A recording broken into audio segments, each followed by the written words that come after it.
C'est l'un des concerts les plus importants de la saison pour l'orchestre Victor Hugo. À Montbéliard, plus de 2000 spectateurs sont attendus dans l'immense salle de l'Axone.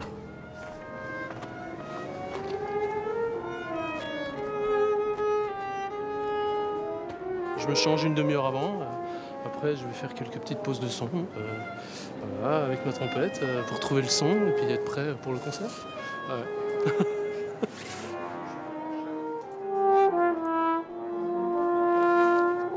Parmi les musiciens, il y a Juliette qui, à 19 ans, va monter sur scène pour la première fois avec l'orchestre. J'ai surtout très envie de jouer en fait. On a répété, oui, et puis il y avait vraiment une super énergie et j'ai vraiment hâte de jouer.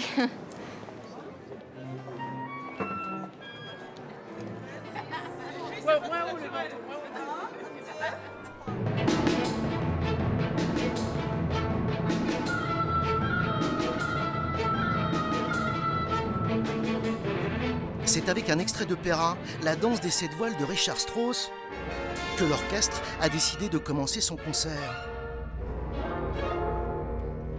Une œuvre courte, intense et délicate à gérer, même pour les orchestres les plus aguerris.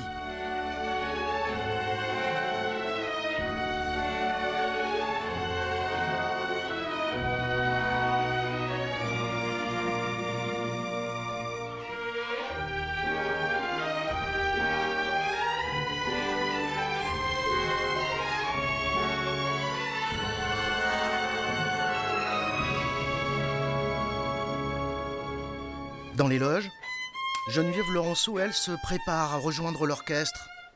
Une soliste qui semble vivre en permanence avec son instrument. Je le lâche de temps en temps. Par contre, je le confie très rarement.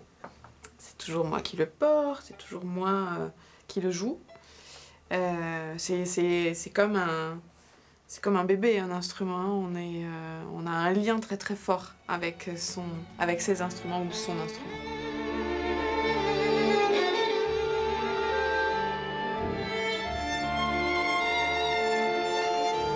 Ce concerto pour violon a été composé il y a une dizaine d'années par le pianiste Fazil Say, et il est très rarement joué.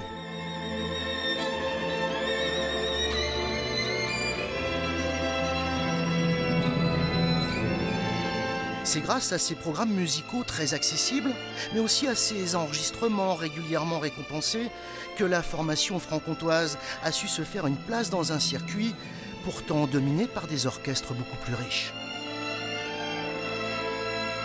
Je sais qu'on produit quelque chose qui intéresse vraiment et que donc ça mérite d'être soutenu, ça mérite d'être montré et que comme on le produit ici, ça mérite aussi pour les gens qui vivent dans cette région d'en être fiers et de pouvoir se dire ben, on a un orchestre qui véhicule notre image, et qui travaille pour nous avec une façon qui n'est pas la même chose qu'ailleurs et qui a su trouver quelque chose qui nous tient à cœur. Ce week-end-là, l'orchestre jouera à 3 reprises et devant plus de 6000 spectateurs, cette danse de Strauss, qui plus d'un siècle après sa création, demeure un défi pour les musiciens.